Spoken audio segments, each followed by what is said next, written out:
আসসালামু আলাইকুম প্রিয় দর্শক, অন্য মঞ্চের আলাপচারিতায় আপনাদের সকলকে স্বাগত জানাচ্ছি। প্রিয় বন্ধুরা, প্রীতি, সালাম এবং শুভেচ্ছা নেবেন।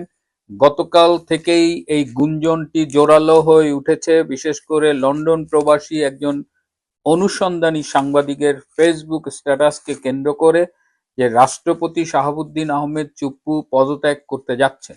এবং আজকে দেখলাম বাংলাদেশের প্রথম সারির গণমাধ্যমের অনলাইন ভার্সনেও এই সম্ভাবনার কথা বলা হয়েছে। আসলে কি ঘটেছিল? আজকে সারাদিন আমি বিভিন্ন সূত্রের সাথে যোগাযোগ করেছি এবং মূল ঘটনাটা শুনলে আপনারা খুবই অবাক হবেন। আমাদের মহামান্য রাষ্ট্রপতি শাহাবুদ্দিন আহমেদ চুপ্পু, আপনারা জানেন যে ডক্টর ইউনূসের আমলে এই প্রায় 17 মাস এক ধরনের গৃহবন্দী জীবনযাপন করেছেন। তার যে হার্টে বাইপাস সার্জারি করার পর যে বিদেশে ফলো আপ করার কথা, তাকে কোনো চিকিৎসার ফলো আপ করতে দেওয়া হয়নি, যার ফলে তার হার্টের অবস্থা কিন্তু প্রয়োজনীয় ফলো আপ না পাওয়ার কারণে ডিটোরেট করেছিল, অবনতি হয়েছিল। এবছরের মে মাসে তিনি লন্ডনে গিয়েছিলেন ট্রিটমেন্ট ফলো আপ করতে, এবং সেখানে দেখা গেছে যে তার হার্টে একটা ব্লক ধরা পড়েছে এবং তাৎক্ষণিকভাবে সেখানে একটা স্টেন্টিং করতে হয়েছে এবং আবারও ফলো আপে যাবার কথা। এবং এবার লন্ডনে গিয়ে তার একটি নিউরোলজিক্যাল অর্থাৎ নার্ভ রিলেটেড একটা সমস্যা ধরা পড়েছে, তার জন্য তার ফলো আপে যাবার কথা। এদিকে মহামান্য রাষ্ট্রপতির স্ত্রীরও একটা হেলথ ইস্যুজ আছে। সব মিলিয়ে তার খুব তাড়াতাড়ি সিঙ্গাপুরে সম্ভবত একবার হেলথ চেক আপে যাওয়ার কথা। তো এই যে হেলথ চেক আপে যেতে হবে, ফলো আপে যেতে হবে, এটা নিয়ে আলাপ করবার জন্য মহামান্য রাষ্ট্রপতি আমাদের স্বরাষ্ট্রমন্ত্রী সালাউদ্দিন আহমেদের কাছে ফোন করেছিলেন এবং ফোন করে কথা প্রসঙ্গে তিনি বলেছেন যে ইউনূসের আমলে তার পর্যাপ্ত ট্রিটমেন্ট হয়নি, ফলো আপ হয়নি, যে কারণে তার শরীরটা বেশ খারাপ হয়েছে, হার্টের অবস্থা খারাপ হয়েছে, নতুন করে নার্ভের সমস্যা ধরা পড়েছে। তো এই আলোচনার এক পর্যায়ে সালাউদ্দিন আহমেদ বলেন যে আপনার যদি শরীর খুব খারাপ হয়ে থাকে তাহলে তো আপনি পদত্যাগ করতে পারেন, তাহলে আপনার পর্যাপ্ত রেস্ট নেওয়া হবে। ব্যাস এটুকুই।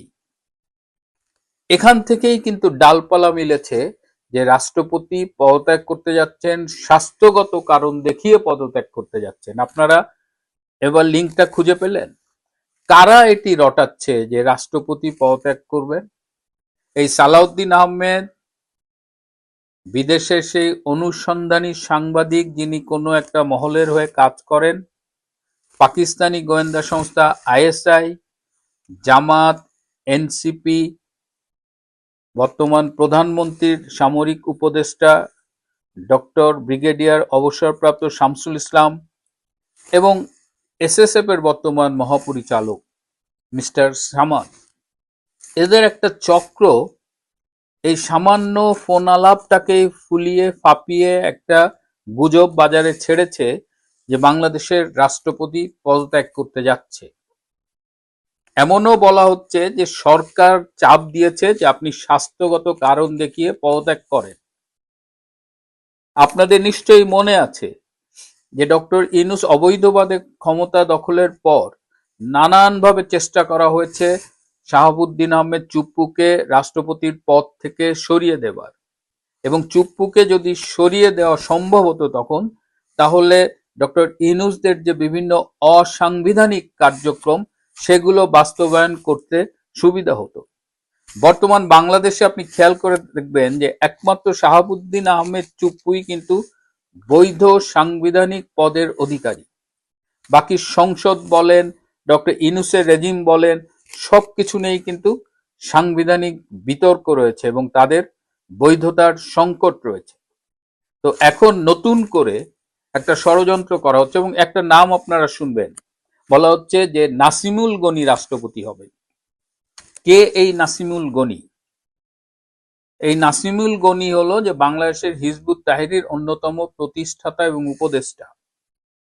তো একটা জঙ্গি সংগঠনের প্রতিষ্ঠাতা উপদেষ্টা কি করে একটা দেশের রাষ্ট্রপতি হয়?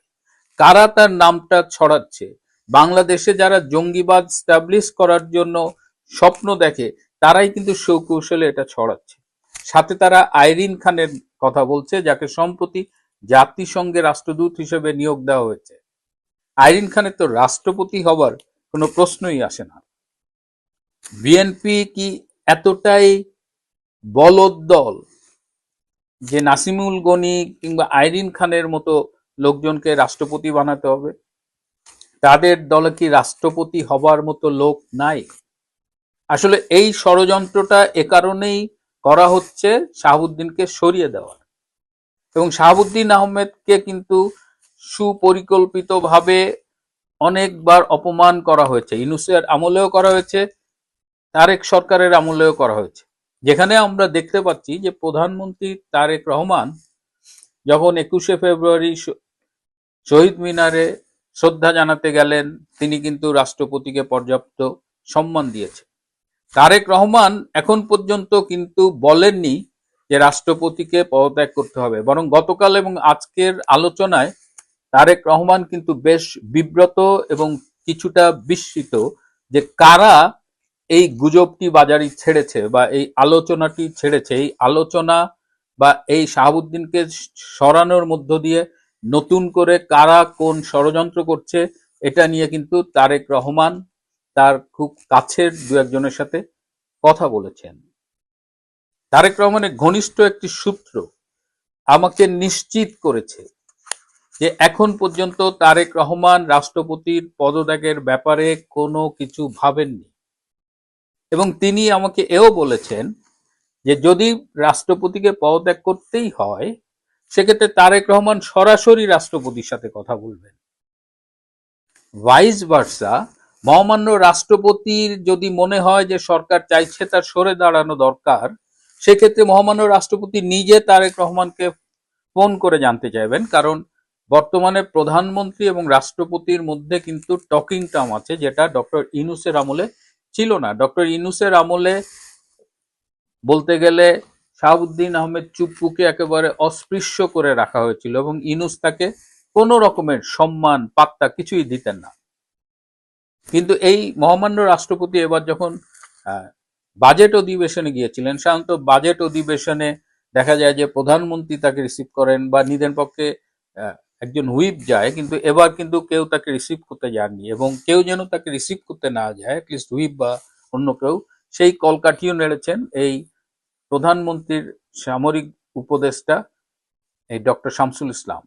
এই এসএসএফ এর ডিজি এবং শামসুল ইসলাম মিলে তারা কিন্তু রাষ্ট্রপতিকে সরানোর ষড়যন্ত্রে জড়িত। এবং এর সাথে আমি যেটা বলেছি, জামাত অন্যান্যরা, যদি শাহাবুদ্দিন আহমেদ চুপ্পুকে সরানো যায় তাহলে কিন্তু বাংলাদেশের সামনে একটা ডিজাস্টার নেমে আসবে এবং তারেক রহমানের নিয়ন্ত্রণে আর কিছুই থাকবে না। প্রশাসন তখন তারা দখলে নেবে এই নাসিমুল গনিদের দ্বারা বা জামাতের যেসব গুপ্ত রয়েছে, এবং এরপরে সেই উত্তাপ গিয়ে লাগবে সেনাপ্রধান জেনারেল ওয়াকার খানের গায়ে।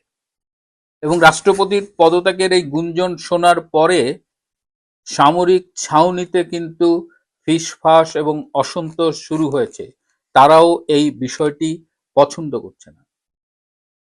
এখন সর্বশেষ বাস্তবতা হলো যে রাষ্ট্রপতি পদত্যাগ করছেন এমন কোনো ঘটনা ঘটেনি। সরকারের পক্ষ থেকে এখন পর্যন্ত এমন কোনো সিদ্ধান্ত তাকে জানানো হয়নি।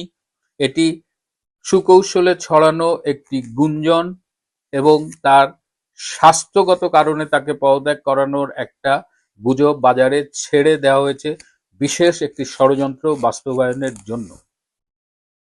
যেটা বললাম, যদি রাষ্ট্রপতিকে পদত্যাগ করতেই হয় তাহলে সেটা প্রধানমন্ত্রী এবং রাষ্ট্রপতির ভেতরে কথাবার্তার মধ্যে হবে। তবে এখন পর্যন্ত সর্বশেষ যে খবর আমি পেয়েছি, রাষ্ট্রপতি শাহাবুদ্দিন আহমেদ চুপ্পু এই মুহূর্তে পদত্যাগের কথা ভাবছেন না, বরং তিনি তার খুব তাড়াতাড়ি একটা হেলথ চেক আপে যাওয়ার কথা, ফলো আপে যাওয়ার কথা, সেটি নিয়েই ভাবছেন। হয়তো সে বিষয়ে তিনি প্রধানমন্ত্রী তারেক রহমানের সাথে কথা বলবেন। প্রিয় বন্ধুরা, আজ এ পর্যন্ত। এখনো আপনার এদের সাথে দেখা করছে, ওই যে আমেরিকান অ্যাম্বাসেডার হাসনাত টাসনাত সার্জিসের সাথে দেখা সাক্ষাৎ করছে। So something is going on. আমি এই জন্যই বলি যে তারেক সাহেব আর BNP, use your intelligence, for God's sake বুঝেন, তাহলে হয়তো আপনার বিরুদ্ধেও হয়তো এখন কনস্পিরেসি চলছে। You just never know. হয়তো এখানে একটা থার্ড ফোর্সকে আনার জন্য হয়তো চেষ্টা চলছে। ডিপ ফেকে হয়তো এই জিনিসটা আমাদের ইন্টেলিজেন্স এজেন্সি ক্রিয়েট করে ওনাকে হয়তো একটা বিপদে ফেলার চেষ্টা করেছেন।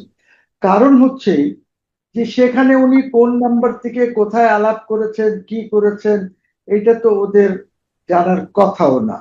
বুঝি, আমার ইন্টেলিজেন্স এজেন্সি তো আর মোসাদ না বা আইএসআই না। কি আদালত বলেছে যে ওনার সাথে কেউ কথা বলতে পারবে না? এরকম কিছু বলেছে, অবজারভেশন আছে? তা তো না। There is nothing like that. এখন এইগুলি করা হচ্ছে। বুঝি, সরকার এবং এই ইন্টেলিজেন্স এজেন্সিসরা খুব আতঙ্কে আছে, হচ্ছে সাংঘাতিক আতঙ্কে আছে। এই আতঙ্ক নিয়ে তারা এখন এইসব কাজ করছে। চাই রাষ্ট্রপতির পদত্যাগের নানান ধরনের গুঞ্জন এবং সেখানে নতুন আরো অনেকের নাম শোনা যাচ্ছে রাষ্ট্রপতি পদের জন্য। প্রথমেই আপনার কাছে যে জিজ্ঞাসা, যে একটি বিষয় আলোচনা এসেছে যে গত মে মাসে বর্তমান রাষ্ট্রপতি শাহাবুদ্দিন সাহেব তিনি লন্ডনে গিয়েছিলেন চিকিৎসার জন্য, সেখানে নাকি সাবেক প্রধানমন্ত্রী শেখ হাসিনার সঙ্গে টেলিফোনে কথা হয়েছে। এটি কল রেকর্ডটি সরকারের কাছে এসেছে। সেই কারণেই নাকি তাকে দ্রুত ভাবে পদত্যাগের জন্য নির্দেশ দেওয়া হয়েছে বা আহ্বান জানানো হয়েছে। আসলে কি মূল বিষয় এটি, নাকি এর পিছনে অন্য কোনো কারণ রয়েছে? না, আমি যেটা জানি সেটা হলো যে আহ, ওনার সাথে শেখ হাসিনার আলাপ হয়েছে কি হয় নাই, আই হ্যাভ নো আইডিয়া। কিন্তু ডিপ ফেকে হয়তো এই জিনিসটা আমাদের ইন্টেলিজেন্স এজেন্সি ক্রিয়েট করে ওনাকে হয়তো একটা বিপদে ফেলার চেষ্টা করেছেন। কারণ হচ্ছে যে সেখানে উনি কোন নাম্বার থেকে কোথায় আলাপ করেছেন, কি করেছেন, এটা তো ওদের জানার কথাও না। বুঝি, আমার ইন্টেলিজেন্স এজেন্সি তো আর মোসাদ না বা আইএসআই না। এখন ওইখানে যদি আইএসআই বা মোসাদ কে বাংলাদেশ ইংগেজ করে থাকে তাহলে দ্যাটস অ্যানাদার ইস্যু, কিন্তু ডাজন্ট ম্যাটার। বুঝি, উনি কথা বলতেই পারেন। Anybody can talk to her. What is the problem? কোথাও কোনো আইন আছে যে ওনার সাথে কথা বলা যাবে না? কোন আইন আছে এরকম যে ওনার সাথে কথা বলতে পারবো না? আমি প্রেসিডেন্ট হই, আমি মন্ত্রী হই, আমি যেই হই না কেন, ওনার সাথে কথা বলার জন্য কি কোথাও আইন করেছেন যে ওনার সাথে কেউ কথা বলবেন না? This is all bullshit, nonsense একদম এইগুলি। ওরা এখন চেঞ্জ করতে চাচ্ছে। ওর কারণ হচ্ছে যে 6-7 মাস হয়ে গেছে, এখন তারা যে জিনিসটা দেখছে সেটা হলো যে আমার এটা চেঞ্জ করলে আমার রাষ্ট্রপতি নেক্সট ইলেকশনে আমার রাষ্ট্রপতি থাকবে। বুঝলি, এই জিনিসগুলি তারা ক্যালকুলেশন করে এটা করছে। বিকজ এটা বুঝতে পেরেছিলাম আমি তখনই that there is something wrong between the president and the prime minister. যখন প্রাইম মিনিস্টার কল অন করে নাই প্রেসিডেন্টের উপরে এখন পর্যন্ত to report, so the prime minister is in violation of the constitution. উনি কনস্টিটিউশনটা ভায়োলেট করেছেন by not reporting to the president. So এইসব ভাওতাবাজি আর এইসব কথা বলে কোনো লাভ হবে না। বুঝি, you are not working according to the constitution. আপনি যেতেন, কথা বলতেন। হ্যাঁ, আপনার সাথে তো আগে প্রাইম মিনিস্টারের আর প্রেসিডেন্টের কথাই হয়ে আছে যে যে যখন আপনি বলবেন আমাকে বলবেন, আমি সাইন করে চলে যাব। এই কথা তো হয়ে আছে, আগেই হয়ে আছে প্রাইম মিনিস্টার আর প্রেসিডেন্টের মধ্যে। তো এখন যখন উনি, জি, আমার প্রশ্ন হচ্ছে যে আপনি এর মধ্যে যে কথাগুলো বলেছেন সেই জায়গা থেকে আমার দুই তিনটি কোশ্চেন। শেষের বিষয়টি যেটি বলছেন যে এটা তো আমরা সবাই জানি যে বর্তমান রাষ্ট্রপতিকে বিএনপি রাখবে না, ফর দ্য টাইম বিং তাকে এখনো পর্যন্ত রাখা হচ্ছে। তার পিছনে একটা অন্য কারণ হয়তো আছে। বিএনপি দেখাতে চাইছে যে আমরা পরমত সহিষ্ণুতা বিশ্বাসী বা আমরা অত অ্যাগ্রেসিভ নয়, এই রাষ্ট্রপতি আগের গভর্নমেন্টের মনোনীত, আমরা হুটহাট করে সরিয়ে দিচ্ছি না। সেই জায়গা থেকে আমার প্রশ্ন, তাহলে এত যদি এগুলো নাটক হয়ে থাকে, যদি যা কিছু হচ্ছে যদি নাটক হয়ে থাকে, আহ অথবা যদি সত্যি ফোনে কথা বলে থাকেন সাবেক প্রধানমন্ত্রীর সঙ্গে, এইগুলো অজুহাত হিসেবে কারণটি আসলে কি? আর দ্বিতীয়ত হচ্ছে আপনি বলছিলেন যে তিনি তো কোথাও কমিটেড নন বা এমন কোনো আইন নেই যে অমুকের সঙ্গে কথা বলা যাবে না। তারপরেও তো আদালত কর্তৃক তো আহ দণ্ডপ্রাপ্ত আসামি সাবেক প্রধানমন্ত্রী শেখ হাসিনা, এবং আদালতের দৃষ্টিতে তিনি পলাতক। তো সেই জায়গা থেকে তার সাথে কথা বলা কি বর্তমান রাষ্ট্রপতির ক্ষেত্রে কোনো ধরনের নৈতিকতা বা আইনি দিক ভায়োলেট করার মধ্যে পড়ে কিনা? না না, নট এট অল।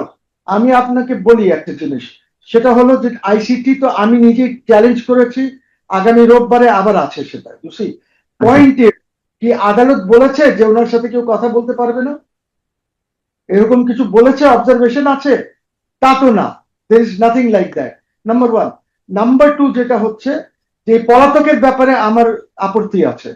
আপত্তিটা হলো এই যে শেখ হাসিনা তো এখান থেকে বা নোয়িংলি পালায় নাই, বা শি হ্যাজ নট ভায়োলেটেড যে আমি আদালত কেউ ডাকলে আমি আদালতে যাব না, হাজির হব না, আমি একজন এক্সকন্ডার পালিয়ে আছি। No, that's not the situation.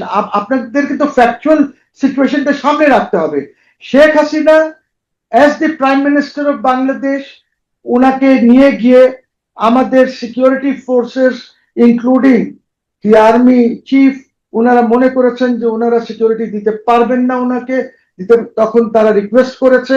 এবং উনি যখন গিয়েছেন এই C-130 যেটাতে উনি ফ্লাই করেছেন, এইখানে SSF এর লোকজন ছিল, আরো লোকজন ছিল, তারা নিয়ে গেছে। এবং দ্য ইন্ডিয়ান গভর্নমেন্ট তারা এই C-130 কে এসকর্ট করেছে ওদের দুইটা fighter to provide security. You see, we should not forget this things. Question is আমরা ফ্যাকচুয়াল পজিশনে থেকে কাজ করি না কেন, মিথ্যাচারে আমরা যাই কেন? তা উনি ওইখানে গেছেন, উনাকে ওই হ্যান্ডম নাকি যে বেস আছে, বেসে এয়ারফোর্স বেসে, এয়ারপোর্ট, হ্যাঁ, জি ওইখানে নাজিরবাদের হিন্ডন এয়ারপোর্ট, জি ওইখানে রিসিভ করেছে। Air force base, it's not an ordinary civilian airport. Air force বেসে ওনাকে রিসিভ করেছে ইন্ডিয়ান ইউনিয়নের একজন মিনিস্টার লেভেলের লোক রিসিভ করে, Doval perhaps, Doval perhaps, receive করে ওনাকে নিয়ে গিয়ে ওইখানে কিছুদিন, তারপরে সে been shifted from place to place for her security, এবং ওনাকে খুব ভালোভাবে রেখেছে তারা। উনি তো এসাইলাম চান না ইন্ডিয়ার কাছে, উনি তো রেফিউজি স্টেটাস ওনার চান নাই। এই এই আমার যে আদালত, এই আদালত তো জানে যে উনি কোথায় আছেন, উনাকে এবসকন্ডার কিভাবে ডিক্লেয়ার করে। উনি যদি প্রসেস, যদি ফেয়ার ট্রায়াল করতে চাইতো, তাহলে উনাকে সামান্স, ওয়ারেন্টস, হোয়াটএভার, এটা সার্ভ করা যেত থ্রু দি হাই কমিশন। কেন হাই কমিশন বলছি? হাই কমিশন তো Bangladesh, high commission is my territory, বাংলাদেশের টেরিটরি, এটা তো ইন্ডিয়ান না। সো এখন আপনি করেছেন, সেটা করেন নাই। আপনি এখানে বসে বসে অ্যাবসকন্ডার ডিক্লেয়ার করে দিলে অ্যাবসকন্ডার হবে? আপনি এখানে সার্ভ করতেন। You should have use the foreign office of India, যে এটা ভাই আসছে, ওনাকে সার্ভ করে। আপনি ওনার ট্রায়াল করতে পারতেন এমবেসিতে বসে। She is a very high profile person, তো উনি তো জাদা লোক না, রাস্তার লোক না, high profile. 17 years he was prime minister এই দেশের। উনি তো কোনো মুদ্রা দিয়ে যান নাই, দেশ থেকে পালিয়ে যান নাই।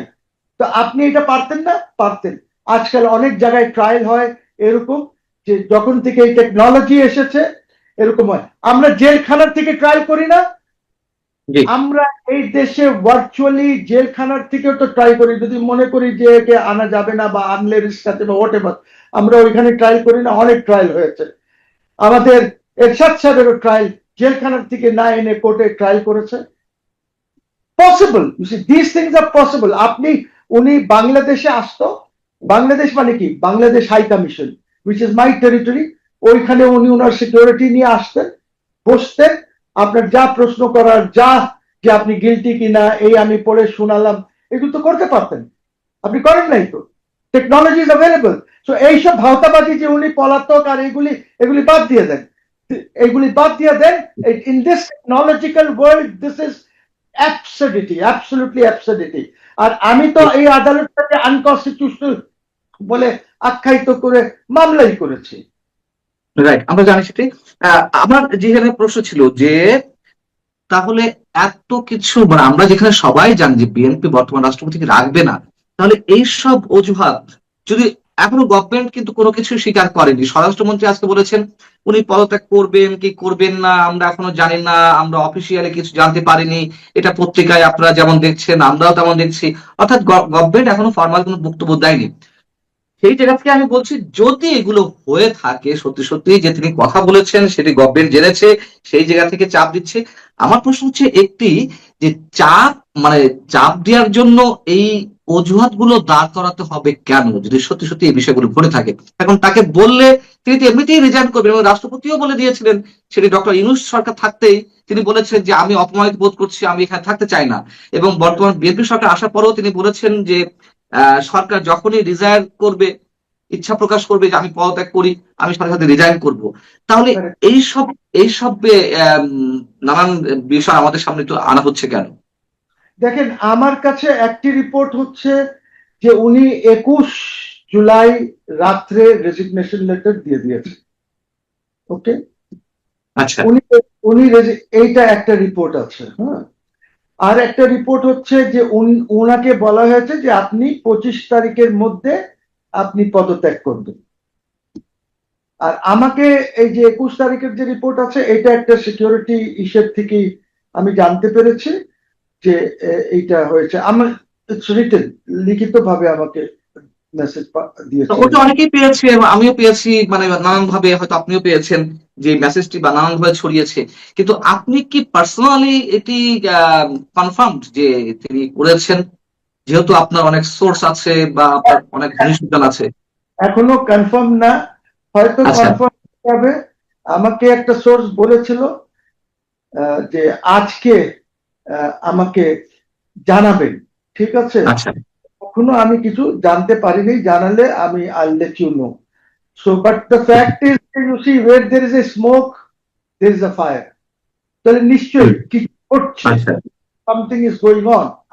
সো ঠিক আছে, এটা তো ইটস নট ইয়ে, উনি চলে গেলে অ্যাক্টিং প্রেসিডেন্ট আমাদের হাফিজউদ্দিন সাহেব হয়ে যাবেন। হাফিজউদ্দিন সাহেব প্রেসিডেন্ট হওয়ার পর ওরা যাকে নমিনেট করবে parliament will elect him or her. But এখন অনেক নাম শোনা যাচ্ছে, অ্যাটলিস্ট দুইটা নাম যেগুলি খুব সামনে আসছে, সেটা হলো আমি আমি নামের বিষয়ে আসছি, আমি নামের বিষয়ে আসছি। তার আগে আপনার কাছে প্রশ্ন, আপনি বলছেন এবং এটি আমরা সবাই জানি, লন্ডনে বসে যদি তিনি সাবেক প্রধানমন্ত্রী শেখ হাসিনার সঙ্গে কথা বলেই থাকেন আমাদের বর্তমান রাষ্ট্রপতি, সেক্ষেত্রে মানে এটি তো বাংলাদেশ না যে কোনো গোয়েন্দা সংস্থা সেখান থেকে ট্র্যাক করেছে এটা। তাহলে ব্রিটিশ কোনো গোয়েন্দা সংস্থা বাংলাদেশ সরকারের কাছে দিয়েছে। যদি ব্রিটিশ কোনো গোয়েন্দা সংস্থা এটি ট্র্যাক করে থাকে, রেকর্ড করে থাকে, তাহলে তাদের ক্ষেত্রে কি বিশেষ কোনো উদ্দেশ্য আছে বর্তমান সরকারকে নিয়ে অতি উৎসাহী, কিংবা বিহাইন্ড দ্য স্ক্রিন অন্য কিছু ঘটছে কিনা? ব্রিটিশ করবে না, এইগুলি ডিপ ফেক, এইগুলি ক্রিয়েট করেছে তারা, ক্রিয়েট করে। আচ্ছা আপনি তো আজকাল জানেন এইগুলি তো খুব সিম্পল জিনিস, কাকে কিভাবে দেখাবে না দেখাবে কি করবে, they can always do it. So এটা ইটস এ ডিপ ফেক। এইগুলি নিয়ে আমি খুব একটা ইয়ে না। আর আমি তো আপনাকে বললামই, উনি যদি আলাপ করে থাকেন, what is the wrong? There is no court order, there is no law যে আমি শেখ হাসিনার সাথে আলাপ করতে পারবো না, বা আমি আমার প্রধানমন্ত্রীর সাথে আলাপ করতে পারবো না, বা আমার প্রধানমন্ত্রী যখন লন্ডনে থাকতেন এখানে মুচলকে ইয়ে বন্ড দিয়ে চলে গেছেন, তো ওনার সাথে আমি আলাপ করতে পারবো না, উনি এরকম তো কোনো আইন টাইন নাই। So you can always talk. What is the problem? তাহলে আমার ওই প্রশ্নটা উত্তর কি হবে, একজন পলিটিক্যাল অ্যানালিস্ট হিসেবে আপনি কি মনে করেন যে যদি ডিপ ফেক দিয়ে তৈরি করে থাকে এই ফোন কল রেকর্ডটা, বা এগুলো আমাদের সামনে জনসম্মুখে আস্তে আস্তে নানান ভাবে এজেন্সির মাধ্যমে হোক বা ভার্চুয়াল মিডিয়ার মাধ্যমে হোক ছড়িয়ে দেওয়া হচ্ছে, এই যে একটা গসিপিং ক্রিয়েট করা হচ্ছে, এটা কেন? কিন্তু এমনিতেই পদত্যাগ করতেন হ্যাঁ, বলতো সরকার।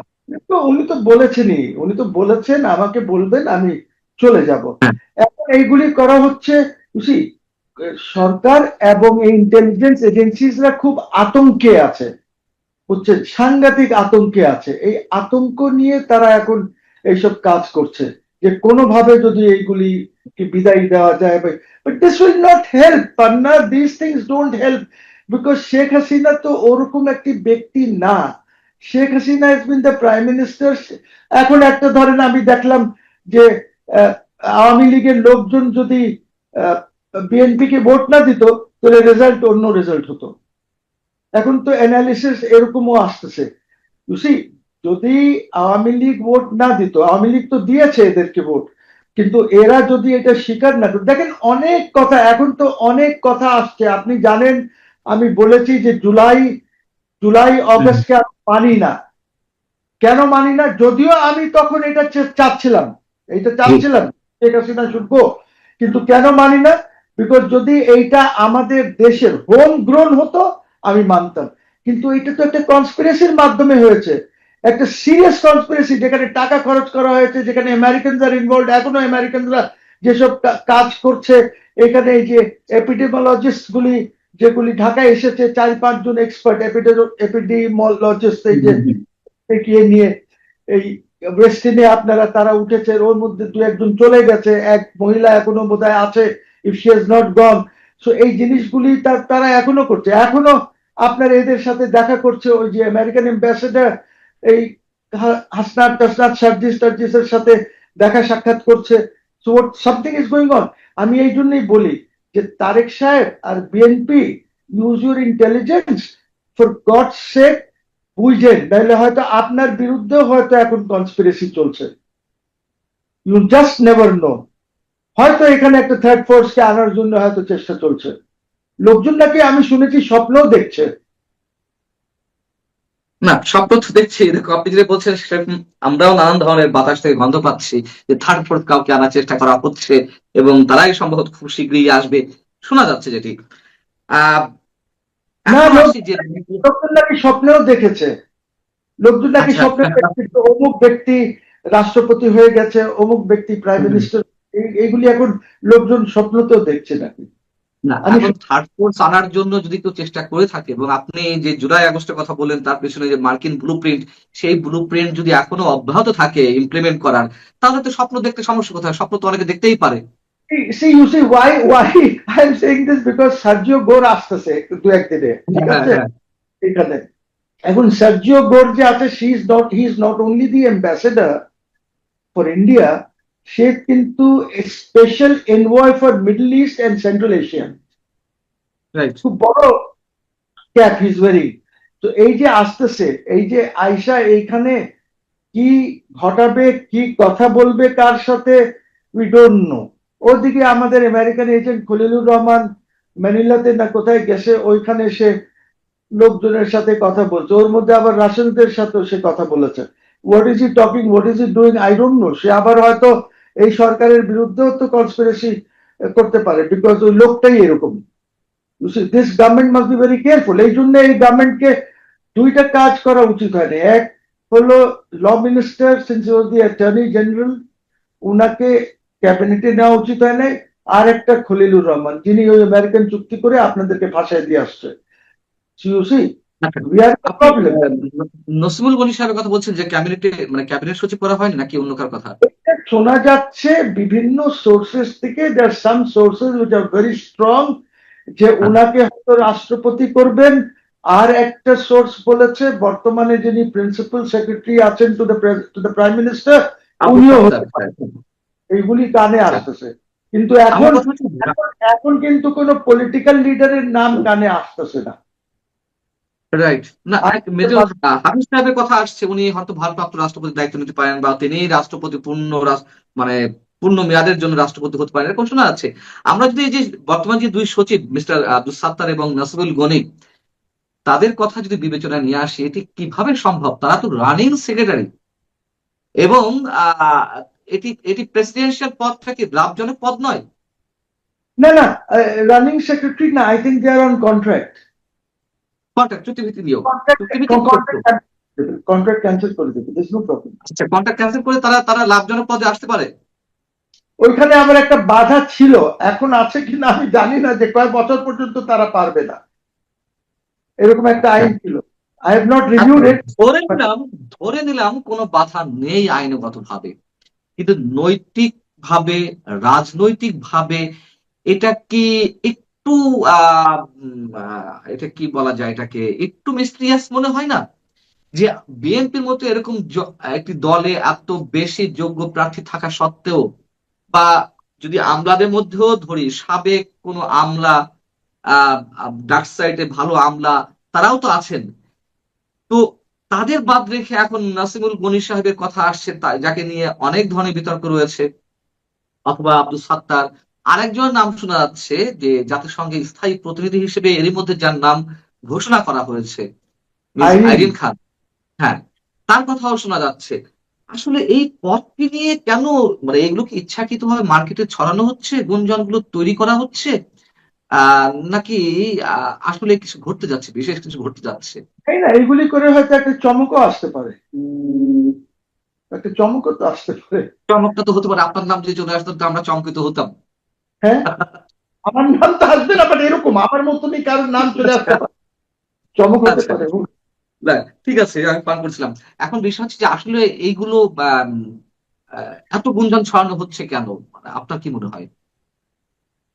এটা হচ্ছে আপনার এসেস করার জন্য, পাবলিক রিয়াকশন এসেস করার জন্য। আচ্ছা, তো সেটা কি খুব দরকার, খুব বেশি দরকার ছিল? ইন্টেলিজেন্স এজেন্সিজ এগুলি ইয়ে করে পাবলিক ইয়েটা এসেস করে যে কি অবস্থা চলছে, এর ব্যাপারে জনগণ কি বলে, ওর ব্যাপারে কি বলে, এরকম একটা এসেস করছে। আরেকটা বিষয় জানতে পাচ্ছি আর কি, বর্তমান রাষ্ট্রপতি পদত্যাগ যদি করেও থাকেন, মানে এই 25শে এপ্রিলের মধ্যে বা ভেরি সুন, মানে এটা কি বলে ইমিডিয়েটলি যদি করেও থাকেন, সেক্ষেত্রে তার দেশ ত্যাগে নিষেধাজ্ঞা আসতে পারে একই সঙ্গে পরপরই, আহ এমন গুঞ্জন শোনা যাচ্ছে। আমার মনে হয় না যে এটা করবে ওরা, হয়তো এখানে আহ, আহ, হয়তো রাখবে না, না রাখাটাই বেটার। উনি যদি বাইরে চলে যান ওনার জন্য ভালো এবং দেশের জন্য ভালো হবে, নাহলে একটা অনেক ধরনের কথা হবে, অনেক ধরনের কনফ্লিক্টস হবে, অনেক ধরনের তথ্য হবে। তো ওরা এইটা করবে না হয়তো। আমার মনে হয় দে উইল লেট হিম গো। উনি যেখানে যেতে চান সেখানে চলে যাবেন। এমনও হতে পারে দ্যাট ওনাকে বললো যে ঠিক আছে আপনি আপনার ইয়েটা দিয়ে যান, আপনি দেশের বাইরে চলে গেলে তখন আমরা এটা অ্যানাউন্স করবো দ্যাট ইউ রিজাইন। এটাও হতে পারে। এটা কি গভর্নমেন্টের। মনে হয় যে এই পদে নতুন কাউকে নিয়োগ দেওয়ার ক্ষেত্রে আহ পুরো বিশেষ অদৃশ্য শক্তির খেলা চলছে? যেমন ডক্টর খলিল যেভাবে বসেছেন, আপনি সবসময় এই এই বিষয়টিকে মেনশন করেন, ঠিক একইভাবে হ্যাঁ, এই হ্যাঁ, রাষ্ট্রপতি। হ্যাঁ, হ্যাঁ, তা তো চলতেই পারে। আমাদের আহ, আমাদের আর একটা দেশ যার পার্ট ছিলাম আমরা, তাদেরও একটা এইখানে ইন্ধন থাকতে পারে, অসুবিধার তো কিছু নেই, ইন্ধন অফকোর্স থাকতে পারে। ভারতের নতুন ককরোচ পার্টির আক্রমণ থেকে মোদী সরকার বা ভারত রাষ্ট্র কি নিরাপদ? এই বিষয়ে বাংলাদেশের টেলিভিশনে যত টক শো হচ্ছে এগুলোকে আপনারা গার্বেজ হিসাবে নিক্ষেপ করতে পারেন। বাংলাদেশের মিডিয়া তো বলতে এখন আর কিছু নাই 2024-এর জঙ্গি উত্থানের পর।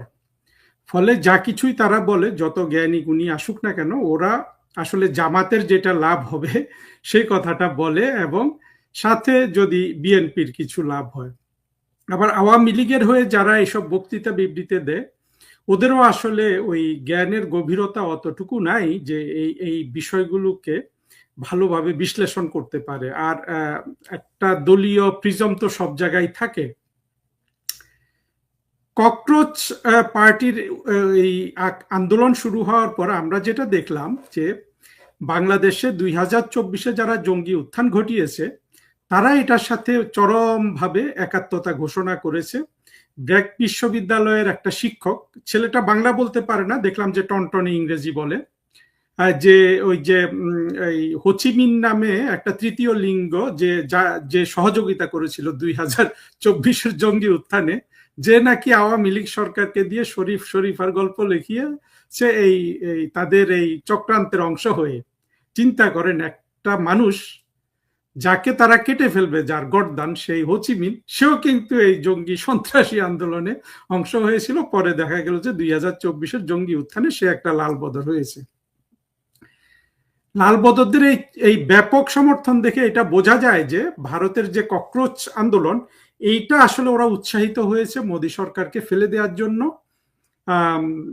এই যেটা বাংলাদেশ এবং নেপালে যারা যে সার্থকতা পেয়েছিল সেখান থেকে।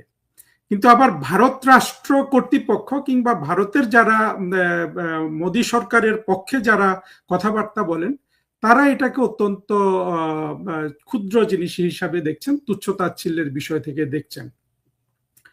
এখন কথা হলো যে ককরোচ নামটা কোথা থেকে এসেছে। ককরোচ নামটা এসেছে যে এক বিচারপতি নাকি এদের ককরোচ ডেকেছে, সেজন্য তারা পার্টিরই নাম ককরোচ দিয়ে দিয়েছে। এখন ছাত্রদের কি আসলে কোনো রাষ্ট্রীয় কর্তৃপক্ষ ককরোচ বলতে পারে?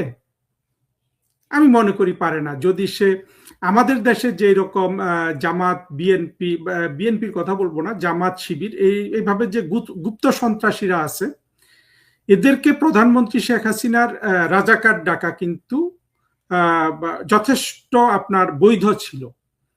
দেখেন ওইখান থেকে কিন্তু এসে এদেরকে রাজাকার ডেকেছে, তারা রাজাকার রাজাকার চিৎকার করে জঙ্গি উত্থান করে সরকারের পতন ঘটিয়ে ফেলেছে।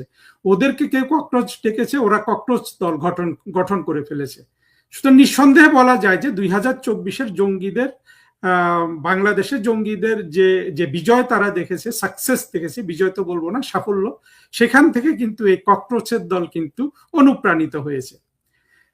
এখন শেখ হাসিনা যখন ওদেরকে রাজাকার বললেন, তখন জিনিসটা কেন এইভাবে স্পার্ক করলো এই জন্য যে শেখ হাসিনা সরকার 15 বছর বা 16 বছর রাষ্ট্র ক্ষমতায় থাকার পরও রাজাকারের বিষয়টা বাংলাদেশের মানুষকে আসলে তারা বোঝাতে পারেননি।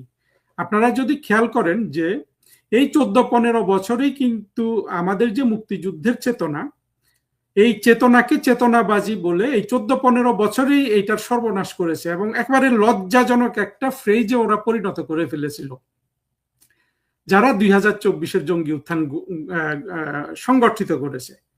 কিন্তু সরকার তো, রাজনৈতিক সরকার তো এই যে একটা ন্যারেটিভ তৈরি হচ্ছে, চেতনা মানেই চেতনাবাজি, চেতনাবাজি মানেই হলো আওয়ামী লীগের গুম খুনকে লুকায়িত করা, চেতনা মানেই হলো যে বাকশাল কায়েম করা, চেতনা মানেই হলো ভারতের কাছে রাষ্ট্র বিক্রি করে দেয়া, চেতনা, মুক্তিযুদ্ধের চেতনা মানেই হলো হিন্দু কাফের মুশরিক এগুলা হয়ে যাওয়া।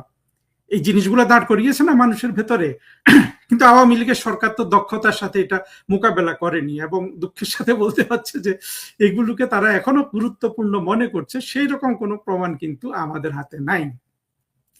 যেহেতু শেখ হাসিনার সরকার এত চাতুর্যের একটা মুক্তিযুদ্ধের যে আমাদের একটা সর্বজনীন যে স্বপ্ন বলুন, মূল্যবোধ বলুন, সেটাকে যে রাজাকাররা ধ্বংস করে দিল তাদেরই চোখের আড়াল দিয়ে আমাদের রাজনৈতিক সরকার অর্থনৈতিক উন্নয়নে ব্যাপৃত ছিলেন, কিন্তু এই জিনিসটাকে তারা হয় গুরুত্ব দেননি বা এটার গুরুত্ব বোঝার মতো দক্ষতা তাদের মধ্যে ছিল না।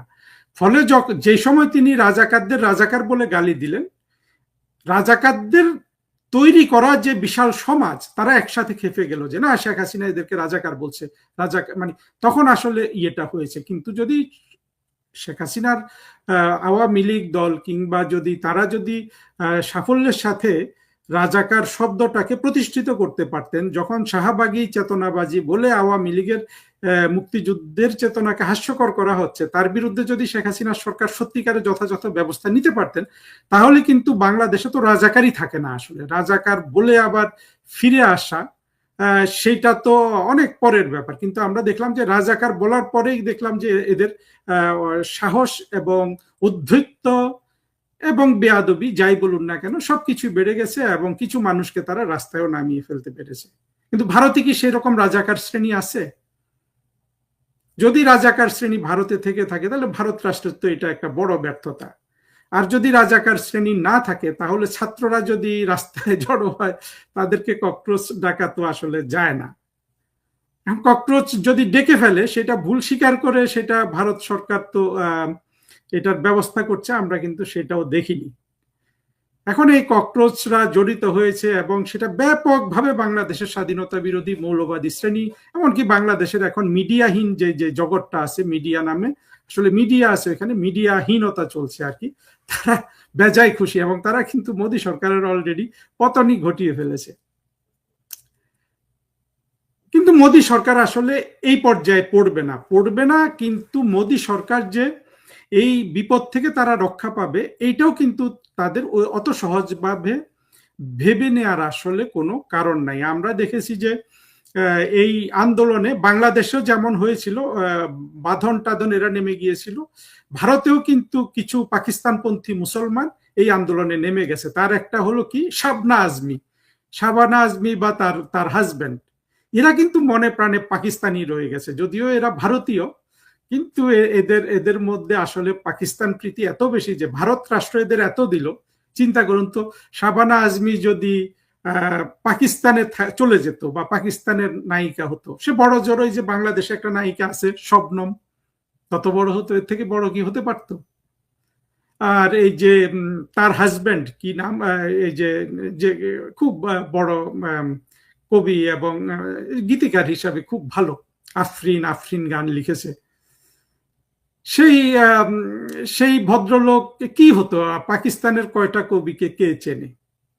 চেনে না তো কেউ। উপরন্তু দেখবেন যে পাকিস্তান রাষ্ট্রের নাচ গান বা গান বাদ্য করে যারা বিখ্যাত হয়েছে তারা কিন্তু কোনো না কোনো ভাবে ভারতের যে বোম্বাই ইন্ডাস্ট্রি আছে, বড় মিউজিক মুভি ইন্ডাস্ট্রি, সেটারই পৃষ্ঠপোষকতায় বড় হয়েছে।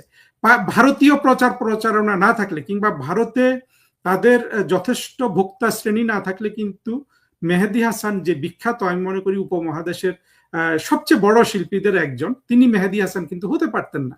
যদিও তিনি পাকিস্তানি, অর্থাৎ তারাও আবার একসময় ভারতীয় ছিল, সেই কাহিনীতে যাওয়ার দরকার নেই। অর্থাৎ মেহেদী হাসান, গুলাম আলী, নূরজাহান, এই যে বড় বড় গায়ক গায়িকা কয়েকজন, খুব বেশি কিন্তু নাই ওদের। হ্যাঁ, একটা জঙ্গি অধ্যুষিত দেশে 3টা থাকাও কিন্তু অনেক বড় ব্যাপার। বাংলাদেশে তো 3টাও নাই, একটাও নাই। ফলে এরাও কিন্তু কোনো না কোনো ভাবে ভারতের পৃষ্ঠপোষকতা কিন্তু বড় শিল্পী হয়েছে। এই যে আমরা দেখেছি আদনান সামি, কিংবা ওই যে নুসরাত ফতে আলী, বা নুসরাত ফতে আলীর যে ভাতিজা রাহাত ফতে আলী খান, এরা কিন্তু ভারত রাষ্ট্র ওদের বিকাশ ঘটিয়েছে। এই কৃতজ্ঞতা কিন্তু ওই শাবানা আজমি, ওর হাজবেন্ডের নামে এই মুহূর্তে মনে আসছে না, সে যে আফরিন আফরিন গান লিখেছে, হ্যাঁ, জাভেদ আক্তার, ওদের কিন্তু ওই চেতনাটুকু নাই। এরা কিন্তু এই ককরোচ পার্টিতে চলে গেছে, ভেবেছে যে মোদী সরকার পড়ে যাবে আর রাষ্ট্রটা রাতারাতি পাকিস্তান হয়ে যাবে।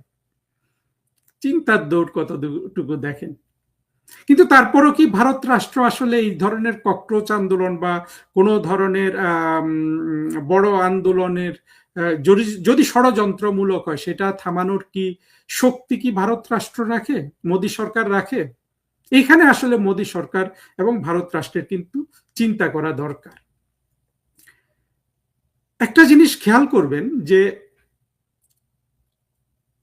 এটা ভারত রাষ্ট্রেরও দুর্ভাগ্য, যে আমাদের সবারই দুর্ভাগ্য এই উপমহাদেশে ভারতীয় মুসলমানগুলোও কিন্তু পাকিস্তানকে অত্যন্ত ভালোবাসে। তারা বাংলাদেশকে ভালোবাসে, তারা কিন্তু ভারতকে ভালোবাসে না। এই যে ধরেন শাহরুখ খান টান এত ওদেরকে দিয়েছে, মনে প্রাণে যে ওরা কি চায়, আমির খান, এরা যে মনে প্রাণে কি চায়, বিলিয়নিয়ার হয়ে গেছে এক একজন বোম্বাই মুভি ইন্ডাস্ট্রিতে অভিনয় করে।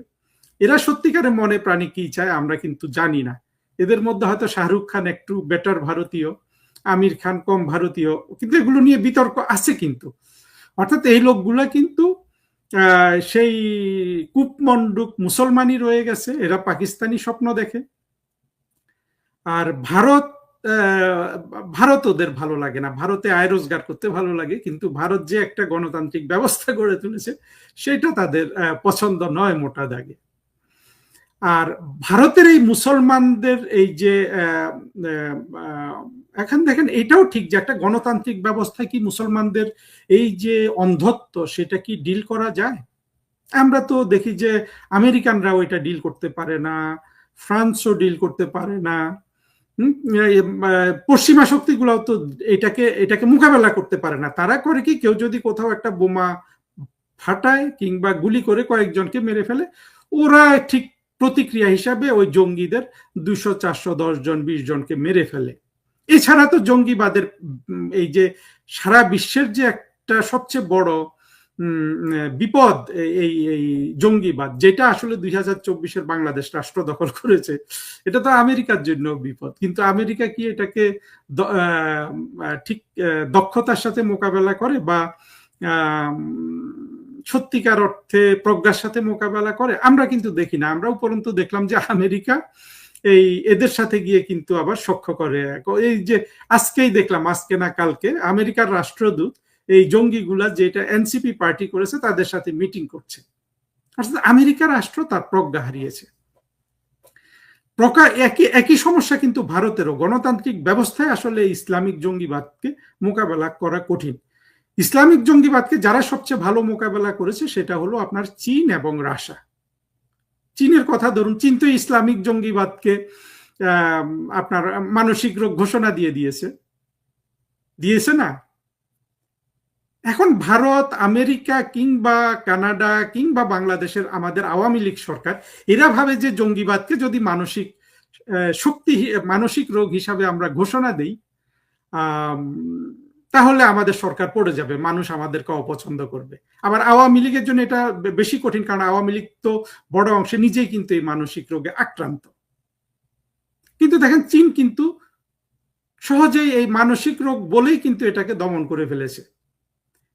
এখন চীনের সার্থকতাটার দিকে যদি আমরা তাকাই, তাহলে আমরা দেখব যে আওয়ামী লীগও যদি জঙ্গিবাদকে মানসিক রোগ ঘোষণা দেয় বাংলাদেশে বসেই, কিন্তু যে সেটা যদি বুদ্ধি এবং প্রজ্ঞার সাথে মোকাবেলা করে, আওয়ামী লীগ সরকারের কোনো বিপদ তো হবেই না, উপরন্তু তারা অনেক দিন ক্ষমতায় থাকতে পারবে।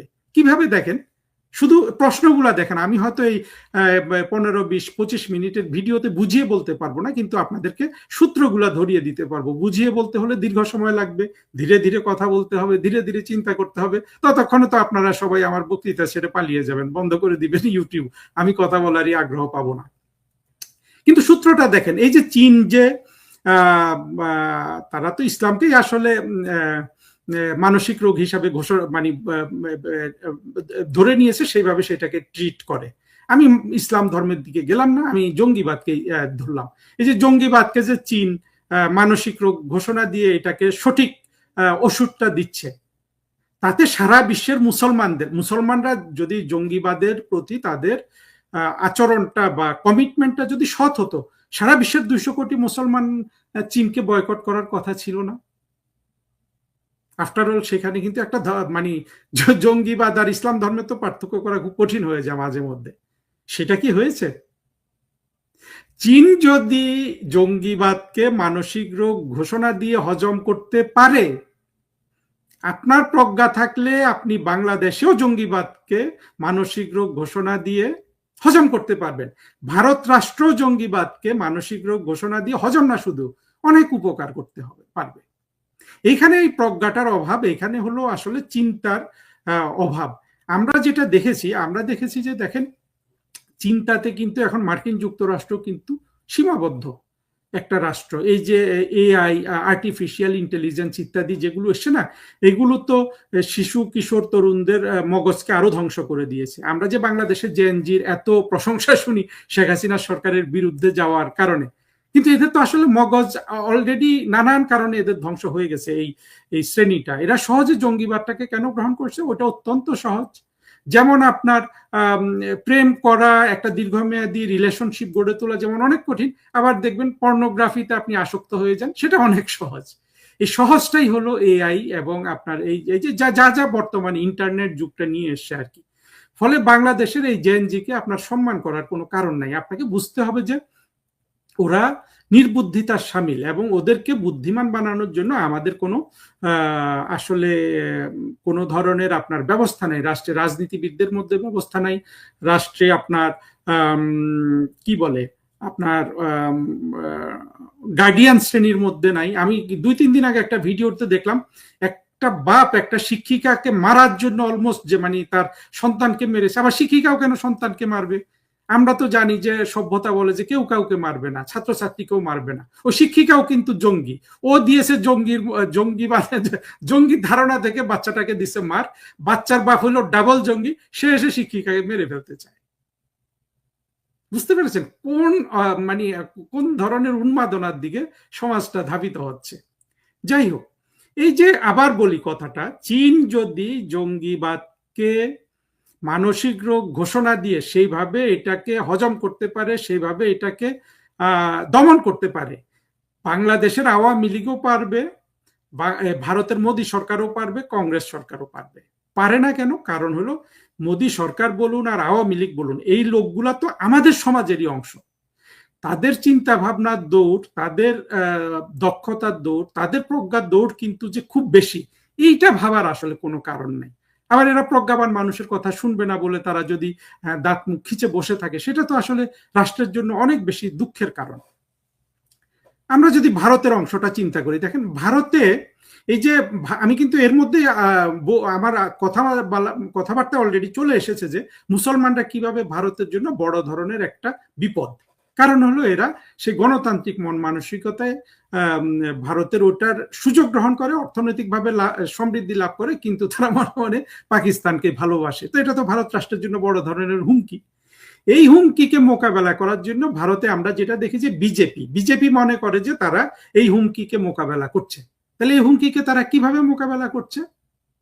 তারা তাদের ধর্মীয় মৌলবাদটাকে প্রসারিত করছে। কিন্তু এটা তো সহজ একটা কাজ, তাই না? যে কোনো ধর্ম যে ধর্ম আকারে দাঁড়িয়ে যায় সেখানে আপনি মৌলবাদকে প্রসারিত করবেন, এটা কিন্তু সহজ কাজ। কঠিন কাজটা কি? কঠিন কাজটা ছিল এই যে ভারতের যে বিশাল মুসলিম সংখ্যা একটা জঙ্গিবাদে পরিণত হয়ে গেছে, এইটাকে ইংরেজিতে বলা আমার জন্য সহজ, ডি-রেডিকালাইজেশন করা। এটা অত্যন্ত কিন্তু কঠিন কাজ।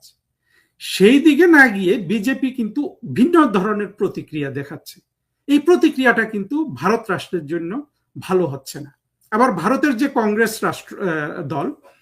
কংগ্রেস দল আবার অতি উদার, অতি মানবিক হতে গিয়ে তারা মনে করে যে যেটা মানে আমাদের ভারতে অবশ্য আওয়ামী লীগ কংগ্রেসকে ওইভাবে এখন গালি দেয়, হয়তো বা দেয় না, আমি সেটা থেকে গেলাম না। আওয়ামী লীগকে যেটা গালি দেয়া হয় যে আওয়ামী লীগ ভারতের দালাল, কংগ্রেসকেও কিন্তু হয়তো সেখানে পাকিস্তানের দালাল, মুসলমানের দালাল হিসাবে অনেক বড় একটা জনসংখ্যা মনে করে। কিন্তু কংগ্রেসও তো সেই প্রজ্ঞাবান মানুষ দ্বারা আসলে পরিচালিত নয়। কারণ কংগ্রেস যখন ভারত ভাগ হয় তখন কংগ্রেস ছিল ভারত উপমহাদেশের প্রধান দল। তাদের হাত দিয়ে কিভাবে ভারত উপমহাদেশটা ভাগ হয়ে গেল? এই ভাগ হওয়া তো কোনোভাবে হিন্দু মুসলমান কারো স্বার্থে যায়নি। এবং সবচেয়ে এই গজবের সবচেয়ে বেশি ক্ষতিগ্রস্ত হয়েছে মুসলমানরা। কত মুসলমান মারা গেছে, আর মুসলমানরা এখন দরিদ্রের জীবন যাপন করছে। পাকিস্তানের দিকে দেখেন, একটা দেউলিয়া রাষ্ট্র, কিন্তু গর্ব অহংকারের তো কোনো শেষ নাই।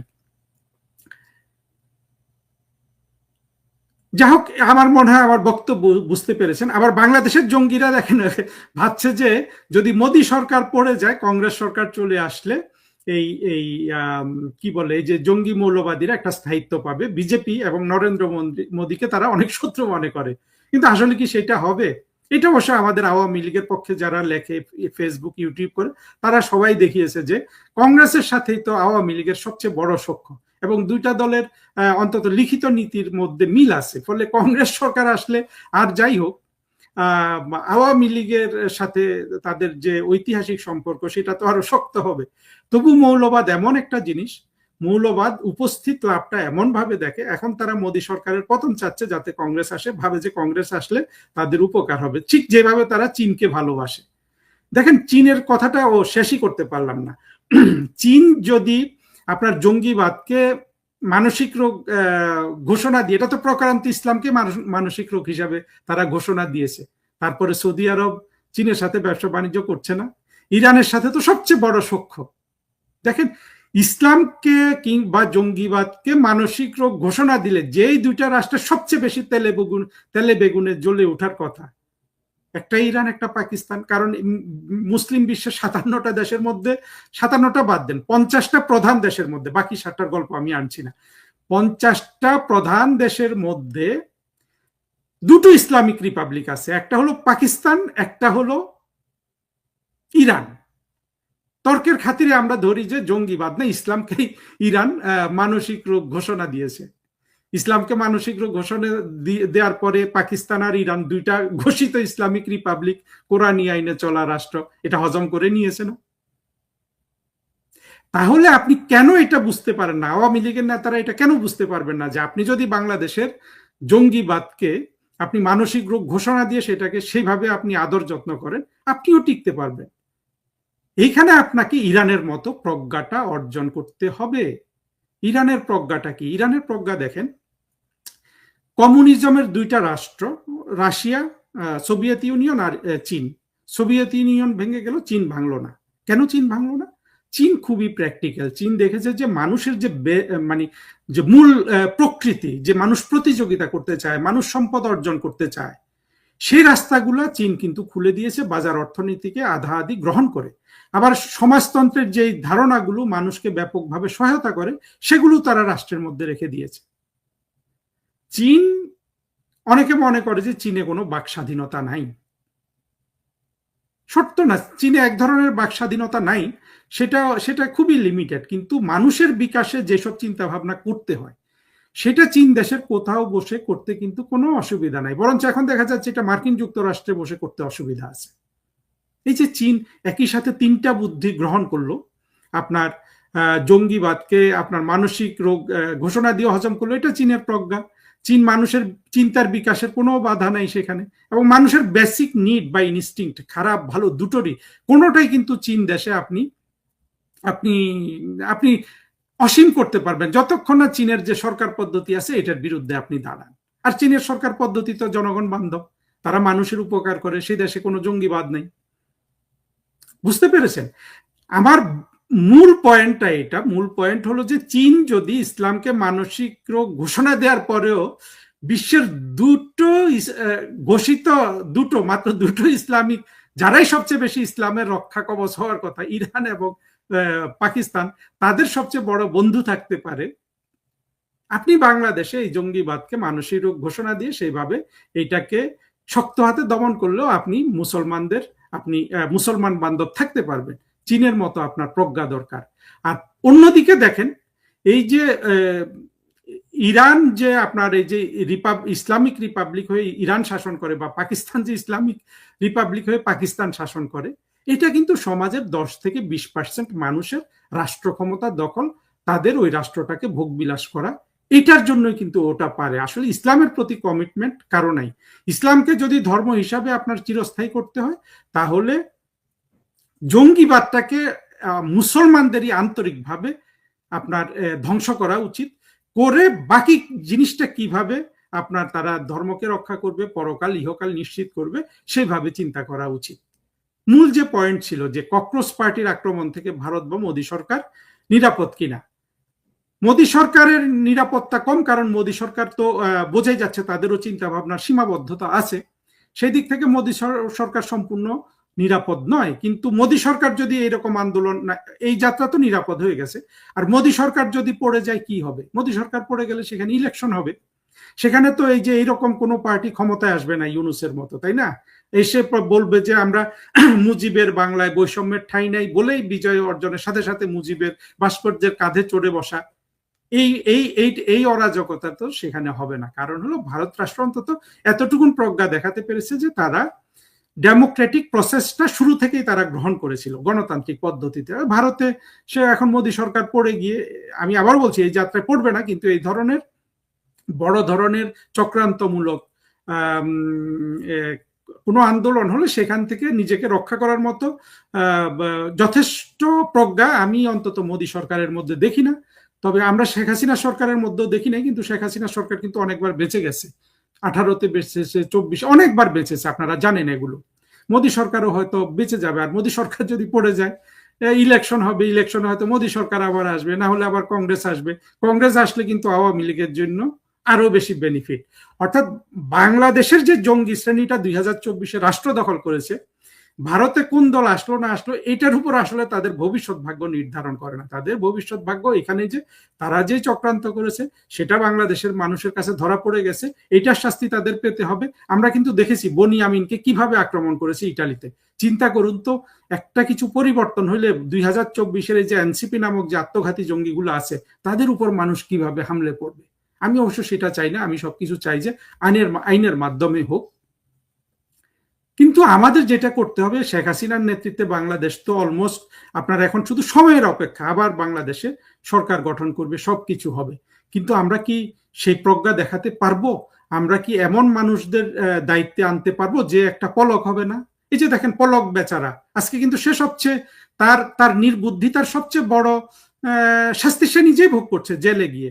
সে যদি পালিয়ে টালিয়ে যেতে পারতো তাহলে সে হয়তো অন্যদের মতো থাকতে পারতো, কিন্তু আমরা কি দেখেছি, এই যে পলকের হাতে সুযোগ ছিল এই শত শত মুক্তিযুদ্ধের পক্ষের শিশু কিশোর তরুণ তরুণী তৈরি করার, কিন্তু প্রমাণ হিসাবে দেখা গেল যে সে শুধু লাল বদর তৈরি করেছে। কেন করেছে? কারণ পলকের মধ্যেই তো সেই শিক্ষা নাই। কারণ অল্প বয়সী একটা ছেলেকে মন্ত্রী বানিয়ে দিয়েছেন। হ্যাঁ, প্রধানমন্ত্রী শেখ হাসিনার নেতৃত্ব গুণে এবং অর্থনৈতিক পলিসির কারণে ইন্টারনেটের সুবিধা সে বাড়াতে পেরেছে।